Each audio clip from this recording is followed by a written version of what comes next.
नमस्कार साथियों, स्वागत है आपका अपने यूट्यूब चैनल में। इंडियन पॉलिटी के अंतर्गत आज के वीडियो में हम डिस्कस करेंगे भारतीय संविधान के भाग पार्ट्स ऑफ इंडियन कॉन्स्टिट्यूशन। तो पहले भाग के अंदर क्या दिया हुआ है? संघ और उसका राज्य क्षेत्र, और ये दिए हुए हैं आर्टिकल 1 से लेके 4 में। नागरिकता दूसरे भाग में दी हुई है आर्टिकल 5 से लेके आर्टिकल 11 तक। मौलिक अधिकार दिए हुए हैं आर्टिकल 12 से लेके आर्टिकल 35 तक, ये है भाग 3। भाग 4 में है डीपीएसपी नीति के निदेशक तत्व, और ये दिए हुए हैं 36 से लेके 51, आर्टिकल 36 से लेके 51 में। भाग 4A के अंदर मौलिक कर्तव्य दिए हुए हैं आर्टिकल 51A के तहत। भाग 5 के अंदर है संघ सरकार। संघ सरकार के अंदर कार्यपालिका, संसद, राष्ट्रपति की विधायी शक्तियाँ, संघ की न्यायपालिका और सीएजी के बारे में दिया हुआ है। ठीक है, तो ये कौन कौन से आर्टिकल में है? ये है आर्टिकल 52 से लेके आर्टिकल 151। ठीक है, 52 से लेके आर्टिकल 151 तक है संघ सरकार। इसके बाद में राज्य सरकार है। इसके अंदर साधारण प्रावधान है वो कार्यपालिका के, राज्य का विधानमंडल, राज्यपाल की विधायी शक्तियाँ दी हुई है, हाई कोर्ट का जिक्र है। इसके बाद में अधीनस्थ न्यायालय है इसी के अंतर्गत। तो ये है आर्टिकल 152 से लेके 237 तक क्या दिया हुआ है राज्य के बारे में।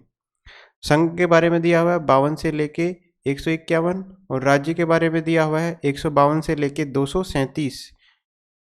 भाग 7 के अंदर है राज्यों से संबंधित पहली अनुसूची का खंड ख, जिसको निरस्त कर दिया गया था 1 नवंबर 1956 को। ठीक है, इसके अंदर बी श्रेणी की शासन व्यवस्था थी। तो राज्यों से संबंधित पहली अनुसूची का खंड ख, वर्तमान में ये भाग 7 नहीं है, निरस्त कर दिया गया है। ये आर्टिकल था 238 आर्टिकल। ठीक है, इसको निरस्त कर दिया गया है। भाग 8 के अंदर है संघ शासित प्रदेश। ठीक है, संघ शासित प्रदेश है। इसके अंदर आर्टिकल 239 से लेके 242 में। ठीक है, संघ शासित प्रदेश किस में है? आर्टिकल 239 से 242 के अंदर। इसके बाद में भाग 9 आ जाता है। 9 के अंदर पंचायतें हैं। पंचायतें आर्टिकल 243 से लेके 243 नए या ओ तक है। ठीक है, ये किसके तहत है? ये 73वें कॉन्स्टिट्यूशनल अमेंडमेंट, 73वें संविधान संशोधन से इसको जोड़ा गया है पंचायतों को। तो भाग 9 के अंदर है 243 से लेके 243 ओ तक है।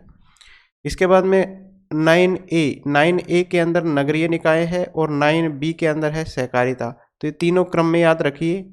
9 के अंदर पंचायतें, 9A के अंदर नगरीय निकाय, और 9B के अंदर सहकारिता। 9A की बात करें तो इसके अंदर आर्टिकल है 243P से लेके 243ZG तक। ध्यान रखिए, 74वें संविधान संशोधन से इनको जोड़ा गया है नगरीय निकाय को। इसके बाद में सहकारिता है 243ZH से लेके 243ZT तक। ठीक है, टी तक है लास्ट में, ZT तक। पंचायतें 243 से 243O, नगरीय निकाय 243P से 243ZG, सहकारिता 243ZH से 243ZT। तो ये याद रख लीजिए। और तीनों को किस संविधान संशोधन के तहत जोड़ा गया ये भी याद रख लीजिए। 73वें संविधान संशोधन से जोड़ा गया पंचायतों को, 74वें संविधान संशोधन से जोड़ा गया है नगरीय निकायों को, और 97वें कॉन्स्टिट्यूशनल अमेंडमेंट से जोड़ा गया है सहकारिता को। ये था भाग 9। ठीक है, भाग 9 के 3 पार्ट है। भाग 10 के अंदर है अनुसूचित एवं जनजातीय क्षेत्र। ठीक है, कौन सा है? अनुसूचित और जनजातीय क्षेत्र आ जाता है भाग 10 के अंदर। 244 से लेके 244 और 244A ये इसके अंदर है। भाग 11 के अंदर संघ और राज्यों के जो विधायी और प्रशासनिक संबंध है, मतलब संघ का राज्यों के साथ। ठीक है, विधायी और प्रशासनिक संबंध, ये तो है भाग 11 में। और भाग 12 में संघ और राज्यों के विधायी और प्रशासनिक संबंध की जगह आ जाएंगे वित्तीय संबंध। तो वित्तीय संबंध अलग से दिए हुए हैं भाग 12 के अंदर। तो ये इनके आर्टिकल है 245 से लेके 263। इसके अंदर तो विधायी और प्रशासनिक संबंध है संघ और राज्यों के। 264 से लेके 300A तक ये है संघ और राज्यों के वित्तीय संबंध।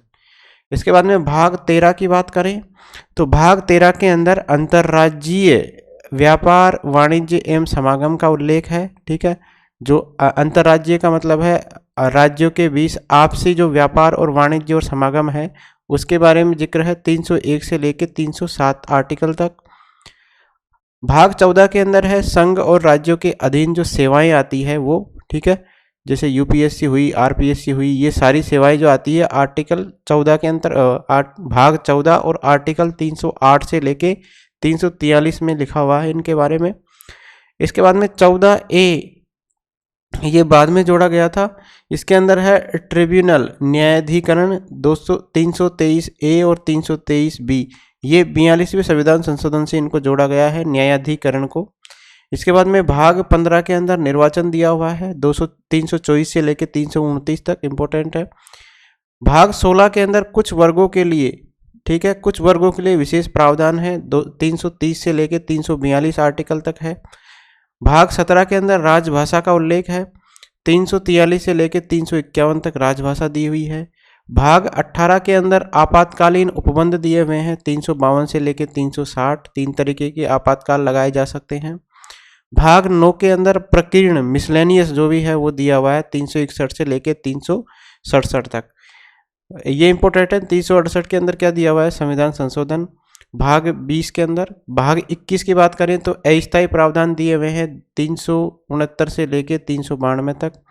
भाग 22 के अंदर जो शॉर्ट नेम होते हैं, संक्षिप्त नाम, हिंदी अनुवाद आदि दिए हुए हैं 393 से लेके 395 तक। तो इस तरीके से जब संविधान बना तो 22 भाग थे और 395 आर्टिकल्स थे, ठीक है। इसके बाद में क्या हुआ, 25 भाग कैसे हो गए, इसमें से 2 भाग हटा दिए गए थे, भाग 7 और भाग 9, ठीक है। भाग 7 और भाग 9 को हटा दिया गया और इसके बाद में 5 जोड़े गए, इसके अंदर 5 भाग जोड़े गए हैं 4A, 9, 9A, 9B और 14A। तो 9 को हटा के तो ये 3 जोड़ दिए गए, 9, 9A और 9B। इसके बाद में 4A जोड़ा गया और 14A जोड़ा गया। तो इस तरीके से 5 जोड़े गए हैं, 5 भाग, और 2 हटाए गए हैं। तो 5 जोड़े गए 22 में, 27 और 2 घटा दिए गए। तो वर्तमान की बात करें तो वर्तमान में कितने भाग है, 25 भाग है, ठीक है। तो ये थे सारे जो भी भाग है संविधान के, हमारे संविधान के भाग, उनका ओवरव्यू हमने देखा है।